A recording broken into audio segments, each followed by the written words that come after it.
Hello guys, welcome back.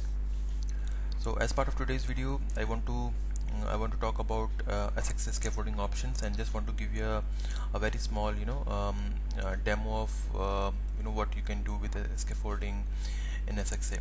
So scaffolding in SXA is is something which lets you add modules to your features, to your foundation layer, right?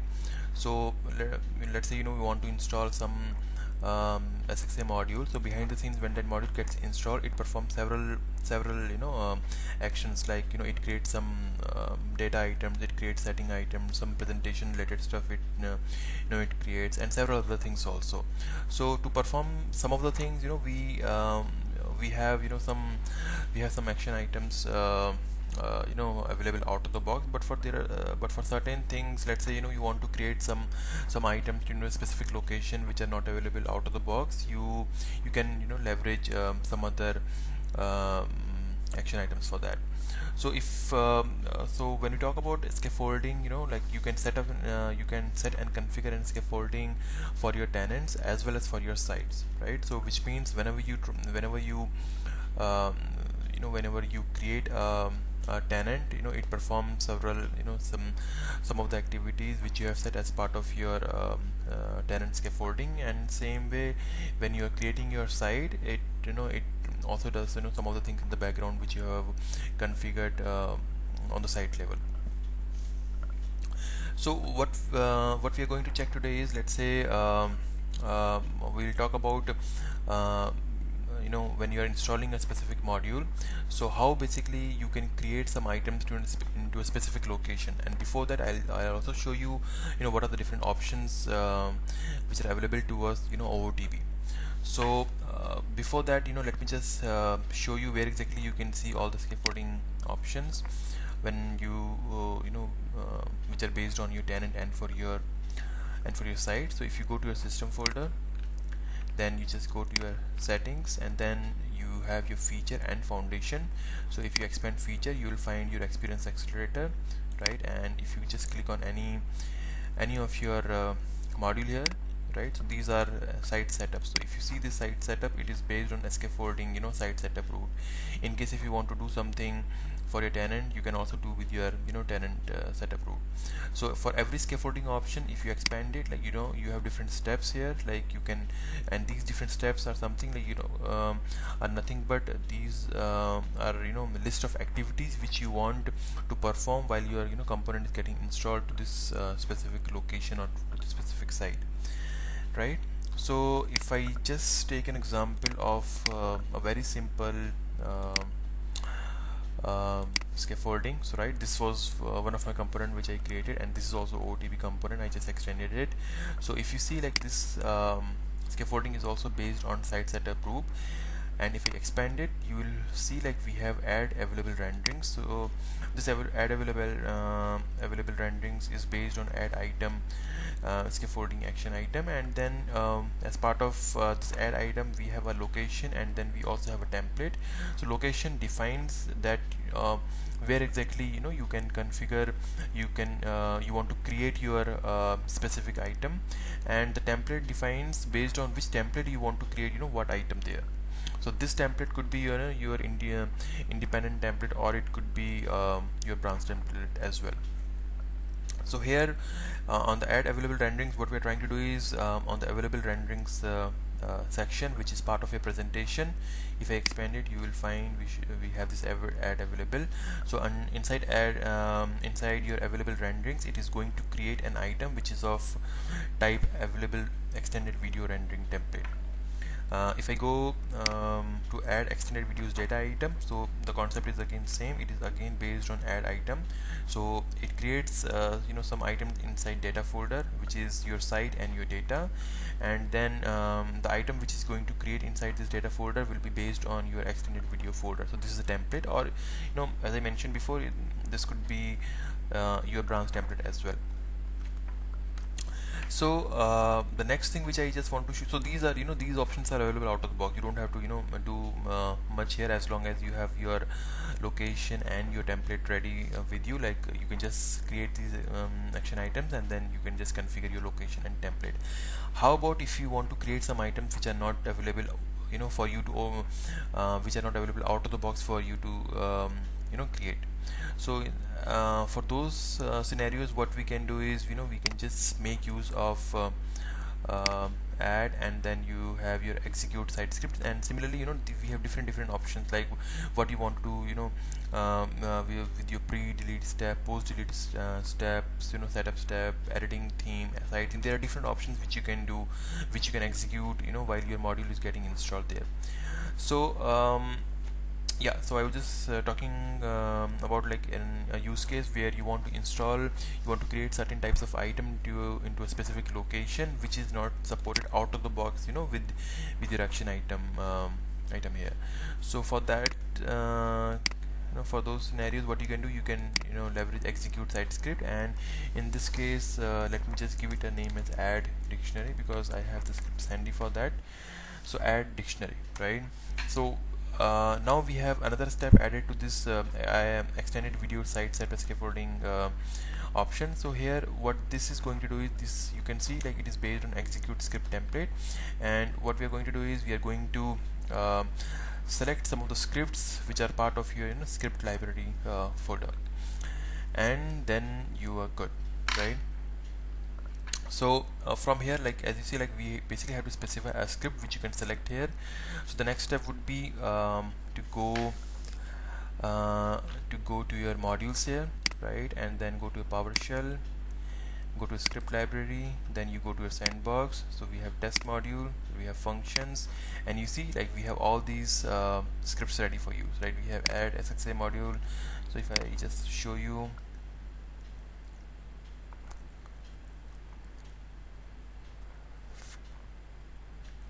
okay, right, so we have the script ready for that. Then we have get dictionary domain. I'll just give you a quick walkthrough of all the scripts, and then we have this item dictionary domain. But the main function which you're going to call from our scaffolding script is add SXA module dictionary. So if I go back to my add dictionary item here, I can just go to my sandbox, test module, function, and then this one, right, and you should be good. Which means now when I try to install my module called extended video, it basically create three different types of items. One is renderings, one is your video data items which will be installed inside your data based on extended video folder, and then it is also going to create a dictionary inside your dictionary domain. So if I go to my instance here, club zone, so currently you see like this club zone dictionary is empty, so it is going to create this this dictionary inside this club zone dictionary item, right? So let me just do a quick check on that. So if I go to scripts and then I select add site module, okay, so we have the pop-up here. Now you can see it is actually listing all the components which are not yet installed. So I just select extended video, just select the one which you want, click on OK, and let's just wait for the script to run. So it is installing this module, and I think there's some error. Let me quickly check. Let me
Yeah, so guys, yeah, this is now completed, and the issue which we got before was because of the fact that there was one item which was already existing inside available rendering, so I just deleted that item, and now you see we have this extended video component up and running here, right? So if I just go quickly back to my steps here, so the first step was that it should create an rendering inside available rendering for your current site. So if I go to my current site for which I ran my script, and if I go to my available renderings, I see we have this extended video rendering added. The second step was to add a video data item. So if I go to my data and then extended video folder, right, so this was the location, and based on this template, so if I go to my data location data, I have an item created which is based on extended video folder. So if I click on this, you see like it is based on extended video folder. That is one thing. And the next and the final step was to create a dictionary, right? And then this dictionary should be part of our club zone dictionary folder, and it got added here. So let's just take a quick look of script which we executed here. Like, so this was the first script like which we executed from our scaffolding option. Add SXA module here, right? So let me just do that, and so I have the script handy here. Let me just show you. So basically what we are doing here is we are just calling a get dictionary domain here, and then your site will get passed based on your so you'll just call this get dictionary domain. So based on the get dictionary domain, you are going to get this particular item, club zone dictionary, and then once you have this one, you take the path, and then you take the branch template ID based on which you want to create some item. So that is your branch template ID, and you just go to your location where you want to install it, and then you just give your item name, which is test model dictionary in this case, test model dictionary, and you just create that item. The second script we had here was get dictionary domain. So this is basically to actually get the dictionary domain item which is this. So if we take a quick look of this script, what we are doing here is we are just passing the root of which is our current site, and then we are calling test item is dictionary domain, which means we are iterating over all the items under our current site, and then we are checking if the current item is based on this dictionary domain. Then you just return it, and then it will basically return that item. And the next is the actual script, which basically checks if the item is of dictionary domain type. So again we have the root item passed there, so but whatever item we are we are iterating over all the items. So here it checks each item and then see if that particular item is based on the dictionary domain, right? So this dictionary domain is 08284 if you remember here. And if I just go back to my dictionary domain item here, if you check the quick info, it is same ID, so which means it is checking what is the dictionary domain for that, right? So once it is there, like, it basically returns that item. So this is how you can make use of scaffolding, and you can create several different types of items into different location. And even beyond that, if you have something else you want to do when you are when you're installing some modules as part of your tenant setup or your site setup, you can do it very easily. So I have already posted a blog post on this one, and the script which I just showed you is already part of that blog post. So you just feel free to take a look in case if you have any further queries on that. If you have any further questions on that, you can always reach out to me on that. So yeah, pretty much that's it for today. I hope you liked it, and thanks for joining. Thanks guys.